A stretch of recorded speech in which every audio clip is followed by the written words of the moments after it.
en la gran tertulia de la economía en el Palacio de la Bolsa de Madrid, donde estamos reunidos a esta temprana hora para intentar entender qué noticias nos trae el día. Nos acompaña Cristina Afán de Rivera, es directora de Asuntos Públicos Corporativos.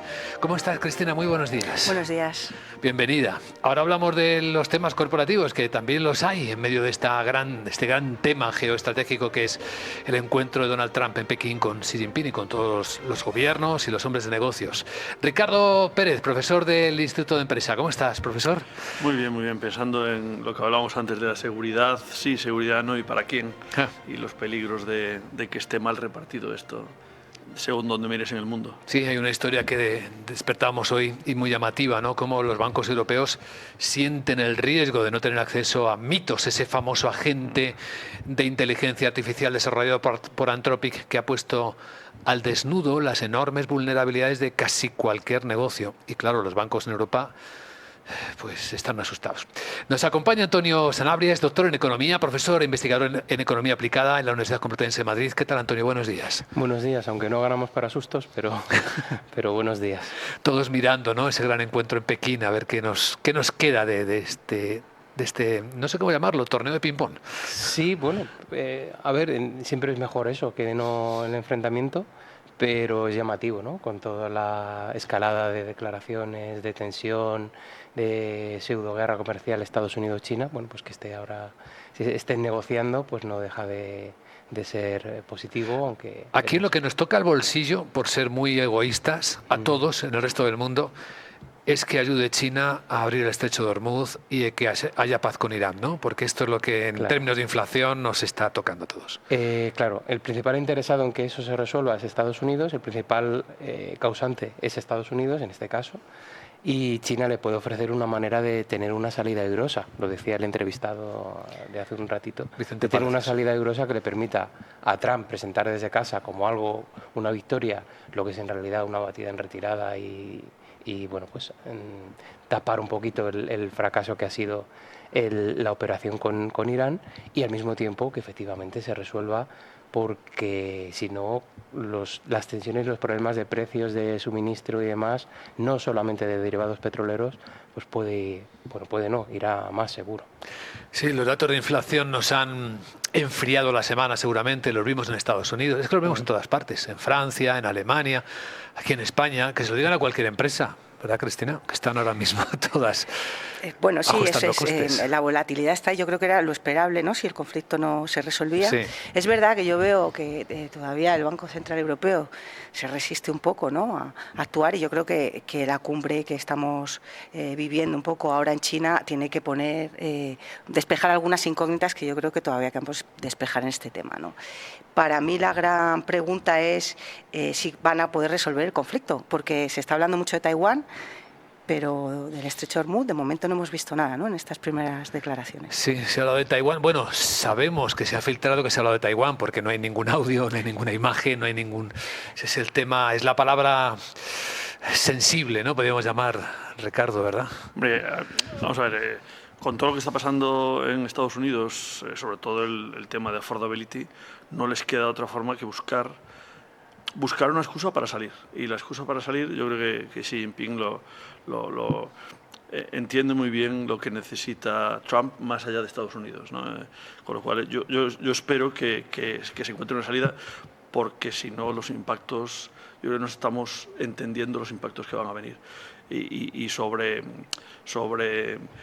la capacidad de verdad de reconocer una derrota de esta gente es imposible. O sea, van a necesitar reconocer algo, y intuyo que se comprometerán a casi lo que sea para lograrlo, porque el respeto por 40 años o 50 años de política determinada sobre Taiwán yo creo que no existe. O sea que me espero cualquier cosa. Lo que espero es que Xi Jinping lo maneje suficientemente bien como para dejarle a Trump un lugar para decir: hey, hemos salido, hemos ganado, no ha sido lo que en realidad ha sido, que es la peor derrota de Estados Unidos en los últimos 50 años. Sí, bueno, el relato ya sabes que puede vestirse de muchos colores, sí, ¿no? Totalmente. Las derrotas se visten de victoria. No hay más que ver lo que pasa con las elecciones. Todo el mundo gana, ¿no? Todo el mundo gana. Pues aquí están bien entrenados a contar la historia. Sí. Claro, ¿no? es que teniendo las elecciones de medio mandato de noviembre, pues necesita primero evitar la escalada de tensiones y por otra parte, pues efectivamente tener un relato. Sí. Aunque los hechos puedan ser otros, pero tener hechos alternativos, ¿no? Decía Sí. Trump en y su equipo, ¿no? En la primera legislatura que tuvo. Entonces, bueno, pues por ese lado. La parte positiva o optimista es que las dos partes tienen incentivos a llegar a ese acuerdo. Porque Sí. China es la gran beneficiada de todo esto, pero no deja de estar perjudicada si el bloqueo del estrecho de Hormuz se mantiene en el tiempo. Yo creo que sí, correcto. Trump se sienta en esa mesa ya con una posición debilitada. Hay que pensar que desde septiembre del año pasado hay 2 paquetes de ayudas de armamento que están parados, ¿no?, por la Casa Blanca para Taiwán. Entonces, bueno, yo creo que en ese tablero geopolítico ya estaban pasando cosas antes. China es muy paciente, ha esperado hasta este momento y ya Trump va allí desarmado, ¿no?, con respecto a lo que es, yo creo, la negociación de Taiwán. La sensación es que, aparte del tema de Hormuz, estamos hablando también de una guerra geopolítica tecnológica. No hay que olvidar que Taiwán tiene la mayor empresa, ¿no?, de fabricantes de semiconductores avanzados, que al final esto pone en riesgo muchas más cosas, ¿no?, como la seguridad, la defensa. Por lo tanto, creo que estos días lo que se va a negociar en China puede suponer un cambio de paradigma en muchas cosas a nivel mundial, ¿no?, como acabe esa cumbre. Es muy interesante eso que dices, Cristina, porque en el campo de juego efectivamente tienen reglas distintas en términos de tiempo. Xi Jinping no tiene medio mandato, no tiene la presión de unas elecciones. Es decir, puede manejar el tiempo, lo tiene en su mano y además está jugando en casa. Mientras que Donald Trump está bastante más acuciado, ¿no? Esa lectura de hechos nos muestra una realidad muy tozuda, como decimos los periodistas, ¿no? Yo no sé si me confirmáis, ¿no?, pero creo haber leído que en el Air Force One estaba Musk y Jensen Huang. También sí. De hecho, el CEO de Nvidia no iba a ir. Claro. Y se subió cuando el avión paró a repostar en Alaska. Lo digo por cambió la agenda a Taiwán, ¿no?, y a los semiconductores. Exacto. Y a lo que quiere China de levantar este bloqueo sobre semiconductores y lo que quiere Jensen Huang, que es venderles más, porque estamos hablando de la posibilidad de venderle cientos de miles de millones más. O sea, tampoco quiero ser conspiranoico, pero ¿cómo cuadra eso, tener en Taiwán al primer fabricante de chips del mundo que China considera jurídicamente suyo, aunque no lo sea en términos formales en este instante, y tenemos a Jensen Huang en Estados Unidos que quiere inundar de chips el mercado chino? Pues se explica por 2 vías. Primero, eso te ayuda a entender la escalada de tensiones de China con respecto a Taiwán, esa renovada reivindicación de su soberanía por parte de la isla, que formalmente lo es parte de China. Y luego, en segundo lugar, te explica que China es el mayor importador. O sea, la necesidad de importación de chips se expresa porque, siendo China el mayor importador de petróleo del mundo, no sé los datos más recientes, pero ha estado en una situación donde importaba más microchips que petróleo. Con lo cual te indica un poco la dependencia que no ha conseguido menguar, y encima pues todo el tema de dificultad de acceso a esos microchips de última generación pues le ha perjudicado, ¿no?, en ese sentido. Claro, China está interesada en alcanzar esos microprocesadores de más calidad, aunque a corto plazo pues sea dependiente de esas importaciones, y al mismo tiempo pues Taiwán, o en este caso Nvidia, pues está interesado en un enorme mercado que le podría suponer el acceso sin restricciones de China. Hay un elemento en esta cumbre que me gustaría comentar, además seguro que a Cristina Fan de Rivera, como directora de Asuntos Públicos Corporativos, le llama especialmente la atención, y es el papel de los grandes empresarios acompañando a los gobiernos, ¿no? No solo acompañan, sino que los gobiernos eligen qué grandes empresarios les acompañan y quiénes no. O sea, quiénes están y quiénes no están. En el caso de China ocurre lo mismo, ¿no? Hay empresas gigantes que, pues, en el caso de China es muy evidente, son empresas con apoyo público, con apoyo de Estado, con estrategia de Estado. Y en Estados Unidos estamos empezando a ver, pese a que la cultura es justo la contraria, la de la libre iniciativa, y cada uno, pues el que más corre es el que llega antes. Sin embargo, en este tiempo está perfectamente marcado por el poder político quién tiene el camino más abierto con el favor del gobierno, y quién puede encontrarse una zancadilla si el gobierno no está de acuerdo en cómo juega. Sí, a ver, esto ha pasado siempre, lo que pasa es que yo creo que ahora es más visible y efectivamente hay un aspecto que no es tan libre, ¿no? Yo decido quién viene y tal.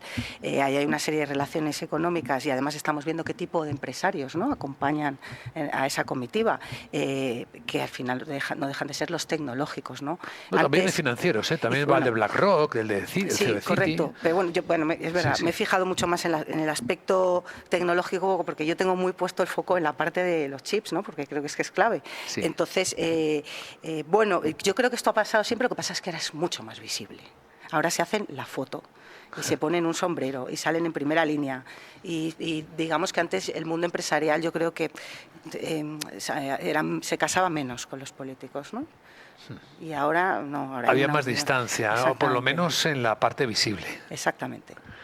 De todas maneras hay que recordar que los presidentes de Estados Unidos, cuando son candidatos, le deben luego mucho a quien les ha financiado las campañas, porque por en Estados sistema, Unidos están ¿no?, privatizadas. Financian las campañas. Claro, y los financiadores no financian porque sí, quiero decir que financian y luego esperan un retorno de esa inversión. Sí, yo lo que pasa es que no creo haber visto de forma tan pública y sobre todo hacia un sector determinado, el de la tecnología, ¿no?, donde además ha habido un cambio radical en lo que dicen las empresas, en las expectativas de producto y en las formas de relacionarse, ¿no? Sí. Apple es un caso clarísimo y allí está este hombre, ¿no? Y habla también de esa relación geopolítica de quién tiene el favor y de qué pesa para el siguiente paso. Porque claro, la bolsa americana está ahí, hay máximos, pero hay que ver por qué compañías, ¿no? Porque al final no son tantas compañías las que hacen que esté en máximos. Y a China le interesa ese juego, a Estados Unidos le interesa el juego. Aquí, claro, nosotros nos quedamos un poco mirando, ¿no?, que era lo que hablábamos al principio de la banca y Mistral y si podemos tener algún tipo de campeón, porque China claramente tiene campeones en aplicación de ella. Estados Unidos tiene los campeones en los modelos básicos que todo el mundo usa, y aquí nosotros pues estamos mirando y decimos vamos a construir un campeón en cloud y le vamos a dar 1.000 millones que igual no sirven ni para construir el primer edificio. Sí. Y claro, presentar un modelo europeo competitivo con Anthropic o OpenAI, que el 5.5 dicen los expertos que a nivel ciberseguridad igual no llega a mitos porque no está abierto del todo, pero ha dado un salto bestial, pues no sé si se está haciendo una separación muy grande en esta nueva revolución. No sé si nos va a dar tiempo de reaccionar. Es decir, somos un poco ilusos en el sentido de, bueno, al final somos el público consumidor de lo que hagan ambos. Pensar que una compañía que ha levantado el dinero que ha levantado y que para entrenar los modelos, cada modelo nuevo tiene un 10x por lo menos de coste adicional para entrenar, y que el coste de inferencia es todavía mayor. Aquí el coste para estos modelos está en dos sitios. Uno, cuánto te cuesta entrenarlos, y otro, cuánto te cueste que piensen, ¿no? Que es lo que los que están oyendo habrán visto, que han cambiado los modelos de uso. Sí. Y muchos de ellos pues no tienen la misma capacidad de usar o tienen que pagar más. Pues claro, si eso va subiendo, y por eso hay que captar tanto dinero, y por eso Anthropic habla con SpaceX y OpenAI levanta cada 3 meses dinero, y se habla de doble capacidad cada 4 meses y medio, una compañía que no va a ese ritmo levantando fondos es imposible que compita. Lo digo, claro, por esta posición de Europa de intentar arreglarlo con Mistral, que desgraciadamente me encantaría decir que no, pero me cuesta creer que vaya a estar al nivel. Y aunque lo estuviera, el problema seguiría estando, porque Europa tiene ahí dos problemas. Si tú quieres, ya no digo adelantar, pero si no, al menos aguantar el ritmo de carrera de tus principales rivales y socios comerciales, tienes que poner dinero sobre la mesa, claro, ya sea público o privado. Y privado. Y privado implica capacidad de captación de ese ahorro. Primero tenerlo y luego tener captación de ahorro. Tenerlo lo tienes. La balanza comercial, balanza por cuenta corriente, de la Unión Europea es favorable, es decir, exportas ahorro al resto del mundo. Por lo tanto, tú tienes esa capacidad potencial, pero no tienes el mercado financiero ni unido ni con la profundidad que tiene Estados Unidos. Con lo cual, tienes que conseguir en ese sentido justo pues favorecer otras vías de financiación no bancaria, generar una mayor capacidad de liquidez, una mayor capacidad de interconexión entre los mercados financieros, cosa que de momento pues no está, ni siquiera tenemos una unión bancaria, con lo cual... Sí, si quieres ser muy extremo, puedes pensar en estas relaciones como una política industrial muy burda, ¿no? El permitir que se suban al avión Juan y Elon Musk y esté Apple y esté tal, es pues lo que antes se hacía de forma sutil con legislación, pues hacerlo de una forma muy burda, pero al final apoyar al tipo de compañías que crees que van a tener una dominancia. Aquí no tenemos ni los mecanismos financieros, ponemos barreras legales y no conseguimos unir los mecanismos públicos para que haya financiación. Sí, al hilo, perdón, de esa exhibición de vínculos públicos-privados, ya lo vimos con la propia toma de posesión de Trump. Totalmente. Sí, sí. En este caso, y siguiendo esa idea que Cristina nos planteaba, ahora se hacen la foto, ¿no?, los grandes empresarios junto con los gobiernos. En este caso, para quienes nos siguen por YouTube, fíjense dónde están los empresarios de Wall Street. Cuando he recibido al pie del Palacio del Salón de Plenos, del Palacio del Pueblo, porque Xi Jinping no fue a recibir a Donald Trump al aeropuerto, a diferencia de otros jefes de Estado que le han visitado, ¿no? Le recibió ahí. Pues luego va a saludar a cada miembro del gobierno, a todos los secretarios de Estado. Y están detrás, ¿ves? Jensen Huang, está Elon Musk, está Tim Cook. Están ahí detrás, en una segunda fila.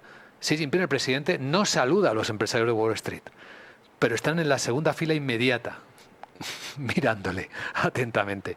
Es muy simbólico, ¿verdad? Y muy pragmática la forma en la que el protocolo ha colocado a los líderes de Wall Street en esta visita. Luego en las reuniones de trabajo no sabemos qué es lo que está pasando, pero en la parte visible, en la que se enseña al mundo, esto es lo que se ve. Una política industrial exagerada, visible y fehaciente, para que no quede ninguna duda de cuáles son los lugares que Estados Unidos quiere proteger y cuáles son las armas de negociación adicional que se lleva. El del primero de la derecha era Jensen Huang. Sí, el CEO de Nvidia. Sí, ya queremos ponernos picajosos. El primero que estaba. El primero de la derecha. Sí, sí. Y luego ya, pues en ese orden, pues estaban los demás, ¿no? Claro, sí, Tim Cook, el CEO de Apple, que tiene una importante presencia en China con sus proveedores, hasta, bueno, Elon Musk, por supuesto, que tiene también los Teslas y la fábrica de baterías, la de Gigafactoría en Shanghai. No, al de Google no se lo ha llevado. Y a Jeff Bezos tampoco se lo ha llevado. Claro. Amazon tampoco. Bueno, además Amazon tiene más difícil, pero... No tiene difícil, ¿verdad? Pero tiene mucho interés. Sí, no, claro que lo tiene. Claro que lo tiene. Mientras tanto, en España siguen la publicación de resultados esta mañana y enseguida en el informe de preapertura veremos más detalles. Resultados de Telefónica, que a ver qué dice el mercado cuando los interprete, pero en una primera lectura lo que podemos transmitir es que a Telefónica, con unos ingresos que ha sostenido a duras penas en el primer trimestre del año, subida de décimas, 4 décimas, el EBITDA sí que ha subido un 1,3% interanual, pero el beneficio neto ajustado le ha caído, y esto es muy significativo, un 21,5% a los 482 millones de euros. Parece que lo que le ha ido mal a Telefónica, sobre todo, es Alemania, Telefónica Deutschland, con una caída en los ingresos del 8,6%, porque en Brasil han subido un 7%, en España un 2%, que no es ni la inflación, pero le han subido un 2%, y esta es la circunstancia por la que atraviesa Telefónica. Aquí también la venta de activos de América Latina ha tenido un impacto sustancial en esta producción de resultados, pero claro, hay que preguntarse lo que hablamos hace un tiempo aquí, ¿no? ¿Cuál es el plan que te cuentan que va a cambiar la compañía y que la va a hacer distinta? Porque está todo el mundo en el sector intentando ver cómo esos márgenes tan cortos de los servicios tradicionales se pueden aumentar, pues con cosas adicionales, cercanía a la red, IoT, seguridad, lo que sea, para poner capas de inteligencia en los servicios más clave. Aquí la IA que usan los analistas financieros ha encendido una luz roja ya con Telefónica esta mañana. Claramente. ¿Dónde? Pues en el flujo de caja, con un dato muy preocupante para los inversores posiblemente, que es la fuerte contracción del 42,9% en el flujo de caja.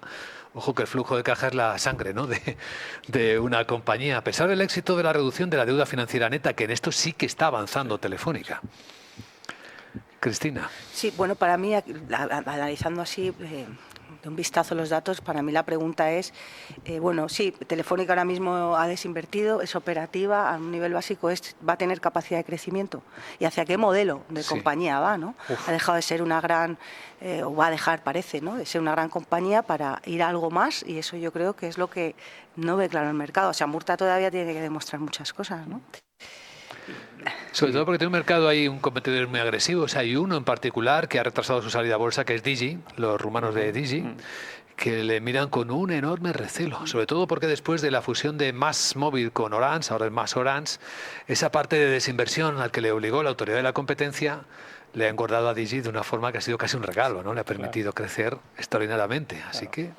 Y porque el área tradicional de negocio de Telefónica pues no es un área que permita crecer en facturación, en ingresos, en negocio, tiene que buscar nuevas áreas y, como han dicho mis compañeros, queda por ver cuál es ese plan, en qué se concreta ese plan de negocio para adaptarte a la nueva situación de tu actividad. Lo ha probado casi todo Telefónica, ¿no? Los contenidos, la televisión, ¿qué le falta? Claro. Porque ¿qué son hoy las empresas de telecomunicaciones? ¿Dónde están sus vectores de crecimiento? Exacto, pero le falta justo eso. Es decir, sí que tenemos áreas donde Telefónica tiene esa presencia, pero le falta establecer qué áreas van a ser sus principales vectores para expandirse en términos de resultados, ¿no? Y mejorar ese flujo de caja que citabas. Claro, aquí si me dejáis ponerme un poco académico, aquí hay como dos capas, ¿no? Hay una capa de negocio que tienes que gestionar, el negocio tradicional, el negocio de conectividad, el negocio, y eso tiene que funcionar muy bien y tienes que ser calidad de servicio, pocos fallos, capacidad de gestionar ese CAPEX de red. Y después el negocio difícil es por encima qué capas de inteligencia le pones que se convierten en negocios rentables. Muy pocas cosas en el mundo han conseguido ganar más dinero por esa capa por encima que por la capa por debajo. Pero claro, no queda otra que intentar buscar posiciones. Ya les robaron en su día pues todo lo que están haciendo los Googles y demás.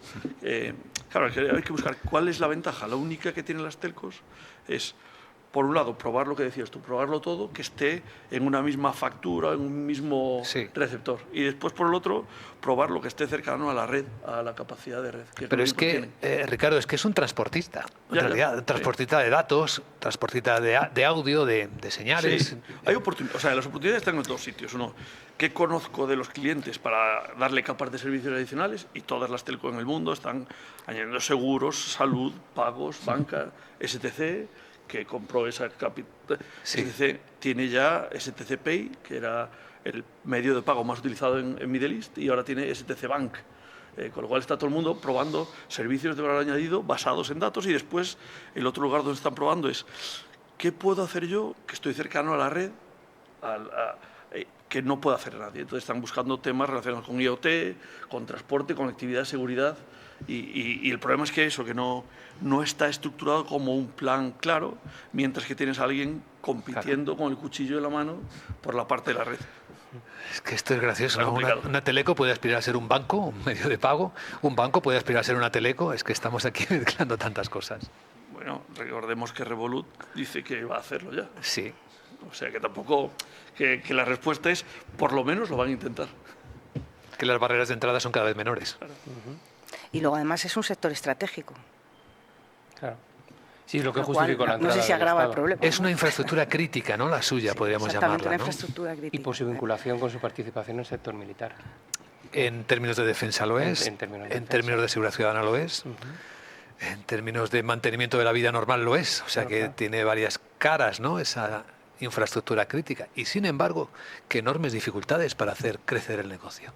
Al final es que quizás no crezca más allá de la población o de las necesidades, ¿no? En fin, ya veremos. Telefónica es una de las protagonistas de hoy, junto con otras que lo seguirán siendo del mercado. Por cerrar el capítulo de la inteligencia artificial, me recuerdan también, Orange Bank, claro, que más Orange que el banco. Claro, banco naranja. Es una estrategia, o sea, servicios adicionales basados en lo que sé, contenido, fue el primero. Banca, seguros, alarmas, todo, telemedicina, todas igual. Por ese camino van todas para agregar. Y después la pregunta es el otro lado. Entonces, el problema es que nadie da con la fórmula comercial y mientras hay que ser súper bueno en operaciones y cortar costes por todas partes. Pero el mercado es que es muy cruel en ese sentido. Siempre te va a preguntar, ¿tú qué eres en realidad? Y tú eres... y la gente buscamos los especialistas, ¿no? Que son los que realmente dan el mejor producto. Y si tú, como dicen en mi tierra, que mucho abarca, poco aprieta al final. No es muy difícil ser especialista cuando eres otra cosa. Entonces, no vas a ser el mejor banco, no vas a ser el mejor empresa de alarmas, no vas a ser el mejor... Ahí por eso el mensaje es, primero vamos a arreglar la casa y vamos a ser muy buenos operativamente y después veamos qué más podemos hacer. Ahí el mensaje que tienen ahora tiene sentido, pero claro, no emociona a nadie. No, y luego la expansión internacional, que puede ser otra vía tal, pues tienes el problema de que Alemania, pues no de ahora, pero ahora también, pues arrastra problemas en cuanto a su débil demanda interna, entonces eso se resiente en tu facturación, en tu negocio en ese país, bueno. Sí, la gran valoración era la Telefónica, que tenía sus tentáculos por toda Latinoamérica, ¿no? Esa era la envidia de todas las telco del mundo que miraban, pero claro, se ha complicado esa parte del negocio. El mundo ha cambiado y tenemos que aceptarlo tal y cual es y jugar en este nuevo campo de juego. La gran tertulia de la economía da paso ya a la información de preapertura de los mercados con estas y otras noticias que ya van a actualizar enseguida Laura Blanco y Sandra Torrecillas aquí en Capital Radio. Y damos las gracias a Ricardo Pérez, Antonio Sanabria y Cristina Fan de Rivera por haber compartido este tiempo de análisis sobre las historias que hoy nos han despertado. Gracias a los tres. Muchas gracias. Buen puente si lo tenéis en Madrid, claro, que mañana es San Isidro. Sí, Pues, muchas gracias, disfrutaremos. Igualmente. Buen día.